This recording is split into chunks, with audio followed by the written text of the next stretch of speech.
কাঁচা পেঁপে যেতে এত মজার নাড়ু তৈরি করা হয়, একবার বাসায় না তৈরি করলে বুঝতেই পারবেন না। দেখে নিশ্চয়ই বোঝা যাচ্ছে না যে এটি পেঁপে দিয়ে তৈরি করা হয়েছে। আর ভিতরটা কতটা জুসি দেখে নিশ্চয়ই বুঝতে পাচ্ছেন। আর কাঁচা পেঁপে দিয়ে তৈরি এই নাড়ুটি খেতে কিন্তু অসম্ভব মজা হয়েছিল। আসসালামু আলাইকুম, কেমন আছেন সবাই? চলুন তবে শুরু করা যাক কাঁচা পেঁপে দিয়ে নাড়ুটি আমি কিভাবে তৈরি করেছি। আর কাঁচা পেঁপের এই নাড়ুটি তৈরি করতে আমার প্রথমে লাগবে কাঁচা পেঁপে। এখানে আমি কাঁচা পেঁপে নিয়ে নিয়েছি 500 গ্রামের মতো। আর এই পেঁপেগুলো এখন আমি খোসা ছাড়িয়ে নেব। আর এই নাড়ুটি তৈরি করতে আপনার কাঁচা পেঁপেটাই প্রয়োজন হবে। আর আমি একেবারে ফ্রেশ কাঁচা পেঁপেটা নিয়েছি। পেঁপের খোসাটা আমি ছাড়িয়ে নিচ্ছি একটি গ্রেটারের সাহায্যে। আপনারা চাইলে বটি দিয়েও এই কাজটি করে নিতে পারেন। তবে খোসাটা খুব ভালো করে ছাড়িয়ে নিতে হবে, কোনোভাবেই যাতে সবুজ অংশটা না থাকে। এখন আমি ছোট ছোট টুকরো করে নিচ্ছি, দেখতে পাচ্ছেন। সবগুলো পেঁপে আমি কেটে নিয়েছি। এখানে আমি 500 গ্রাম পেঁপেই নিয়েছি। এখন আমি পেঁপেগুলো পরিষ্কার করে ধুয়ে নেব। আর খুব বেশি ছোট করলে কিন্তু এটি ভালো লাগবে না গ্রেট করলে। এখন আমি গ্রেটারের সাহায্যে আমি পেঁপেগুলো গ্রেট করে নেব। আর এই ছোট ছিদ্রযুক্ত গ্রেটার দিয়ে গ্রেট করে নিতে হবে। আর এটি বটি দিয়ে করা যাবে না, এভাবে গ্রেটারের সাহায্যে এভাবে গ্রেট করে নিতে হবে। দেখতে পাচ্ছেন যে নারকেল করলে যেরকম চিকন চিকন হয়ে যায়, ঠিক নারকেলের মতো করে এভাবে পেঁপেগুলো গ্রেট করে নিতে হবে। যেহেতু পেঁপে, সেজন্য এটি গ্রেটারের সাহায্যে গ্রেট করে নিতে হবে। বটি দিয়ে এটি করা যাবে না। দেখে নিশ্চয়ই বুঝতে পাচ্ছেন কতটা চিকন করে গ্রেট করে নিয়েছি। সবগুলো পেঁপে আমি এভাবে গ্রেট করে নিয়েছি, দেখতে পাচ্ছেন। আর চিকন ছিদ্রযুক্ত গ্রেটার দিয়ে আমি গ্রেট করে নিয়েছি। দেখে নিশ্চয়ই বুঝতে পাচ্ছেন যে একবারে নারকেলের মতোই হয়েছে। এখন আমি এই কাঁচা পেঁপেগুলো পরিষ্কার পানি দিয়ে ধুয়ে নেব। আমি প্রথমেও পেঁপেটা ধুয়ে নিয়েছিলাম, তারপর আবারও আমি পেঁপেগুলো ধুয়ে নিচ্ছি। এই জন্য যে পেঁপের গায়ে অনেক কষ থাকে, সেজন্য সাদা পানি দিয়ে বারবার করে ধুয়ে নিতে হবে। আর পানিটা এভাবে চিপে নিতে হবে। যেভাবে আমি ধুয়ে নিচ্ছি ঠিক সেভাবে ধুয়ে নেবেন। আমি 2-3 বারের মতো ধুয়ে এভাবে একটি ছাঁকনির মধ্যে রেখে দিয়েছি, যাতে অবশিষ্ট পানিটা ঝরে যায়। আর এই পেঁপেগুলো এখন আমি স্টিম করে নেব। যতই চিকন করে গ্রেট করা না হোক না কেন, এই পেঁপেগুলো স্টিম করে নিতে হবে। এখন একটি পাত্রে পানি দিয়ে আমি পেঁপেগুলো সেদ্ধ করে নেব। আর আমি 3 মিনিটের মতো জাল করে সেদ্ধ করে নিয়েছি। যেহেতু খুব চিকন করে গ্রেট করা আছে, সেজন্য খুব বেশি সময় ধরে জাল করা যাবে না। 3 মিনিটের মতো আমি মিডিয়াম আঁচে জাল করে নিয়েছি। পেঁপেগুলো একটু সেদ্ধ হয়ে গেছে 70% মতো। এখন আমি এভাবে একটি ছাঁকনির সাহায্যে উঠিয়ে নিচ্ছি। পেঁপেগুলো একটি ছাঁকনির মধ্যে রেখে আমি ঠান্ডা পানি দিয়ে ধুয়ে দিচ্ছি, যাতে পেঁপেগুলো সেদ্ধ হয়ে না যায়। যেহেতু খুব চিকন করে গ্রেট করা আছে, আর একটু ছড়িয়ে দিতে হবে, তাছাড়া পেঁপেগুলো সেদ্ধ হয়ে যাবে। আর পেঁপে কিন্তু খুব তাড়াতাড়ি সেদ্ধ হয়ে যায়। পেঁপেগুলো আমি ঠান্ডা করে নিচ্ছি। এদিক থেকে আমি একটি ফ্রাই প্যান বসিয়ে দিয়েছি। আর এখানে আমি প্রায় 1.5 কাপ চিনি দিয়েছি। যেহেতু এখানে আমার 500 গ্রাম পেঁপে আছে, সেজন্য আমি 1.5 কাপ চিনি দিয়েছি। আর চুলার আঁচটা মিডিয়াম করে রেখেছি। রেখে এখন আমি চিনিটা একটু ক্যারামেল করে নেব। তবে খেয়াল রাখতে হবে যাতে চিনিটা ক্যারামেল করার সময় পুড়ে না যায়। চুলার আঁচটা মিডিয়াম করে রেখে ক্যারামেল করে নিতে হবে। আর যদি খুব বেশি কালার করে ক্যারামেল করে নেন, তাহলে কিন্তু নাড়ুগুলো তিতো লাগবে খেতে।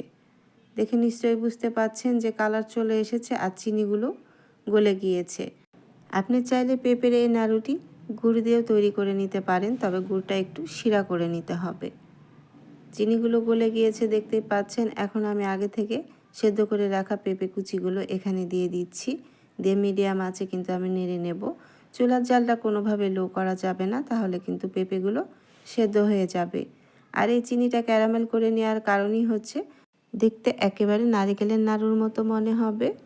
এভাবে নেড়ে চেড়ে নিচ্ছি আর মিডিয়াম আঁচে আমি জাল করে নিচ্ছি। পেঁপে দেওয়ার সাথে সাথেই দেখতে পারবেন যে পানি ছেড়ে দিয়েছে, সেজন্য চুলার আঁচটা কখনোই লো করে দেওয়া যাবে না। মিডিয়াম আঁচে এভাবে আমি ভেজে নিচ্ছি। আর এখানে আমি একটি তেজপাতা, 2 টুকরো দারচিনি আর 2 টুকরো এলাচ দিয়েছি সুন্দর একটা ফ্লেভার আসার জন্য। আর এই গরম মশলাগুলো আপনাকে দিতে হবে, যেহেতু পেঁপের একটা স্মেল আছে। এখন আমি সামান্য পরিমাণ লবণ দিলাম। যারা মিষ্টি খাবারের লবণ পছন্দ করেন না, তারা এটি স্কিপ করতে পারেন। তবে লবণ দিলে মিষ্টি খাবারের ব্যালেন্সটা খুব সুন্দর আসে। এখন আমি মিডিয়াম আঁচে শুধু ভেজে নিচ্ছি। যেভাবে আমরা নারকেলের নাড়ু করি ঠিক সেভাবেই ভেজে নিতে হবে।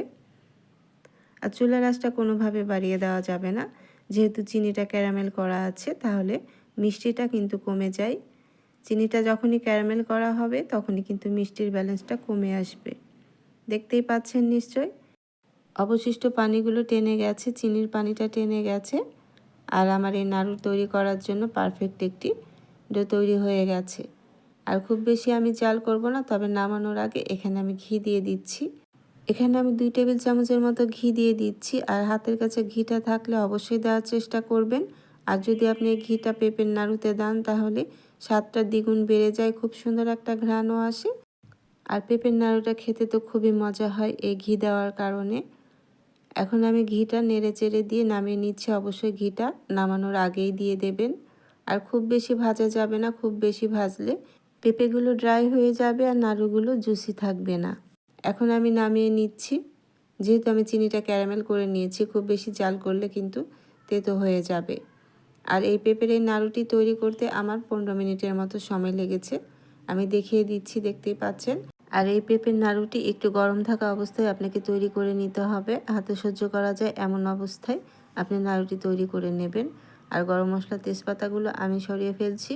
এখন আমি হাতে চেপে চেপে নাড়ুটি তৈরি করে নিচ্ছি। একটু চেপে চেপে নাড়ুটি তৈরি করে নেবেন, তাহলে নাড়ুটি একেবারে নারকেলের নাড়ুর মতোই থাকবে। আর এই পেঁপের নাড়ুগুলো খুব জুসি থাকে, খেতে কিন্তু খুবই মজা হয়। এভাবে আমি হাতে ঘুরিয়ে ঘুরিয়ে বানিয়ে নিচ্ছি, দেখতেই পাচ্ছেন। হাতে তেল মাখানোর প্রয়োজন নাই, যেহেতু আমি ঘি দিয়ে নামিয়ে নিয়েছি। আর এভাবে একটু চেপে চেপে নাড়ুগুলো তৈরি করে নিতে হবে। একটু গরম থাকা অবস্থায় আপনাকে এই নাড়ুটি তৈরি করে নিতে হবে। এভাবে আমি সম্পূর্ণ নাড়ুগুলো তৈরি করে নিচ্ছি। খুবই মজা হয় এই পেঁপে দিয়ে নাড়ু তৈরি করলে, বাসায় একবার ট্রাই করতে পারেন। সবাই কিন্তু খুব মজা করে খেয়ে নেবে। আর বানালে অবশ্যই একটু বেশি করে বানাবেন, এতটাই মজা হয়। আর পেঁপে দিয়ে তৈরি এই নাড়ুটি কিন্তু বানানো খুবই সহজ, একটু খালি সময় নিয়ে গ্রেট করে নিতে হয়। এভাবে আমি সম্পূর্ণ পেঁপে দিয়ে নাড়ুটি তৈরি করে নিয়েছি। দেখে কিন্তু বোঝার উপায় নাই যে এটি কাঁচা পেঁপে দিয়ে নাড়ু তৈরি করা হয়েছে। আশা করছি আজকে আমার কাঁচা পেঁপে দিয়ে তৈরি এই নাড়ুটি আপনাদের কাছে ভালো লেগেছে। যদি আমার এই রেসিপিটি আপনাদের ভালো লেগে থাকে তাহলে অবশ্যই আমার ইউটিউব চ্যানেলটি সাবস্ক্রাইব করে দেবেন, একটি লাইক কমেন্ট শেয়ার করে দেবেন।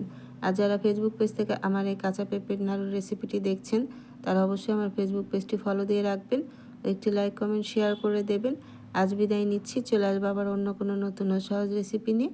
আল্লাহ আপনাদের ভালো রাখুন, সুস্থ রাখুন, ভালো থাকবেন সবাই। আল্লাহ হাফিজ।